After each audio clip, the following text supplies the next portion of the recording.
অন্নপূর্ণা ভান্ডার 1 June থেকে চালু হচ্ছে, শুধু তাই নয়, শ্রমিক ভট্টাচার্য বলছেন যে এইটা বিজেপির সরকার হবে না, এটা পশ্চিমবঙ্গ রাজ্য সরকার হবে। মানে দল এবং সরকারের মধ্যে স্পষ্ট বিভাজন কিন্তু সমন্বয় এইটাও সমানভাবে থাকবে। এটাই তো চাইছি, মানে বছরকে বছর সমালোচনা করেছি মমতা বন্দ্যোপাধ্যায়ের, কারণ উনি রাজনীতি এবং প্রশাসনকে গড়িয়ে ফেলেছিলেন। রাজনীতিকে দলীয়করণ শুধু করেননি, ব্যক্তির স্বার্থে, পরিবারের স্বার্থে তিনি ব্যবহার করেছিলেন প্রশাসনকে। ফলে সেই জায়গা থেকে মুক্তি যদি শুভেন্দু অধিকারী দিতে পারেন, তার থেকে কিছু ভালো হতে পারে না। কিন্তু আমি যে এই জায়গাটা ধরতে চাই, দেখো এ রাজ্যে নিরাপত্তার সাথে কিন্তু সমঝোতা করা হয়েছে।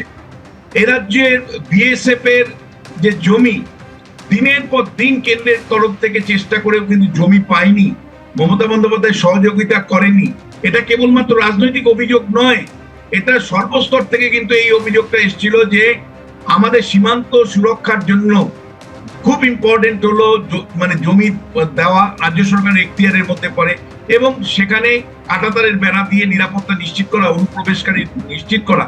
আমরা খাগড়াগড় থেকে শুরু করে একের পর এক বোম ব্লাস্ট দেখেছি, জেএনবির সংযোগ দেখেছি, আমরা বাংলাদেশের মৌলবাদী শক্তি কিভাবে এ রাজ্যে বারবার হানা দিয়েছে সেটা দেখেছি, এবং ভারতবর্ষের বিভিন্ন প্রান্তে ছড়িয়ে পড়েছে সেটাও জানি। ফলে জাতীয় নিরাপত্তার প্রশ্নের সাথে কিন্তু মমতা বন্দ্যোপাধ্যায় বারবার কম্প্রোমাইজ করেছিলেন। আজকের ক্যাবিনেট সেই সিদ্ধান্তটা নেওয়া হলো। আমি বলছি, তৃণমূল যখন প্রচার করেছিল প্রথম বক্তব্য ছিল এই যে লক্ষ্মীর ভান্ডার আপনারা পাচ্ছেন, বিজেপি ক্ষমতা এলে লক্ষ্মীর ভান্ডার বন্ধ করে দেবে, সামাজিক প্রকল্প যা যা পাচ্ছেন সব বন্ধ হয়ে যাবে। আজকে দ্ব্যর্থহীন ভাষায় মুখ্যমন্ত্রী জানিয়ে দিয়েছেন সামাজিক প্রকল্প সেটা 30 বছর পুরনো হতে পারে। মানে শুধু তৃণমূল নয়, বাম সরকারের আমলেও জনস্বার্থ রক্ষাকারী কোনো সামাজিক প্রকল্প, জনহিতকর কোনো প্রকল্প যদি থেকে থাকে সেটাও চলবে।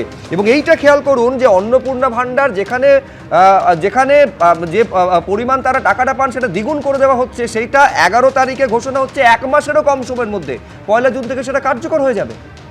দেখুন, আজকে আমি এখানে যে এসেছি এটা তো একটা সাধারণ মানুষের তরফ থেকে, আমি তো কোনো পার্টির সঙ্গে যুক্ত নই, আমি একজন সোশ্যাল অ্যাক্টিভিস্ট। আমি প্রথমে আজকে শুভ্রজিৎ একটা কথা বলতে চাইব যে অনেক বছর বাদে বোধহয় পশ্চিমবঙ্গ ভারতবর্ষের সঙ্গে যুক্ত হলো, তাই না? কি আমরা ছোটোবেলা থেকে একটা শুনে আসি আমাদের কেন্দ্রীয় বঞ্চনা, তো সেই দিনটা বোধহয় আমরা শেষ করলাম মনে হয়, যেটা আমার, যে ভারতবর্ষে যে যে জিনিসগুলো চলে, যে যে আইনগুলো চলে, আমরা বোধহয় তার মধ্যে ঢুকলাম। আজকে আরও একটা জিনিস হলো যে এই যে বিএনএস চালু হয়েছে প্রায় 2-3 বছর হয়ে গেল, কিন্তু পশ্চিমবঙ্গে কিন্তু সেই বিএনএসটাকে ঠেকিয়ে রাখা হয়েছিল, সেটা কিন্তু পশ্চিমবঙ্গে চালু হতে দেওয়া হয়নি। আজ থেকে কিন্তু আমরা বিএনএসের আওতাতেও ঢুকলাম, কারণ এই যে বিএনএসটা চালু হয়েছে এর একটা সিস্টেম আছে, জানো তো, যে পশ্চিমবঙ্গে যে ল কমিশন তার কাছে আসবে, ল কমিশন সেটায় মানে স্ট্যাম্প দেবেন, দিয়ে বিভিন্ন থানায় পাঠানো হবে, তারপরে এখানে ওইটা চালু হবে।